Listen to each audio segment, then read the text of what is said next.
Kebakaran sampah terjadi di dekat Jembatan Wailela, Jalan Insinyur M. Putuhena, Wayame, Kecamatan Teluk Ambon, Kota Ambon, Maluku, Senin 13 November 2025. Kobaran api membakar tumpukan sampah di tempat pembuangan sementara yang berada tepat di depan kantor BPJS Kesehatan. Tumpukan sampah di tepi jalan itu terbakar hingga menimbulkan asap yang mengganggu pengguna jalan. Pantauan Tribun Ambon di lokasi, kepulan asap membumbung tinggi. Api dengan cepat membakar sampah-sampah di lahan itu.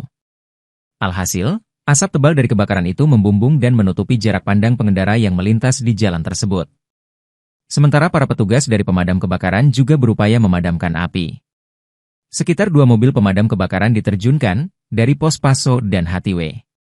Hingga pukul 15.10 WIB, proses pemadaman masih berlangsung. Belum diketahui pasti penyebab kebakaran yang terjadi.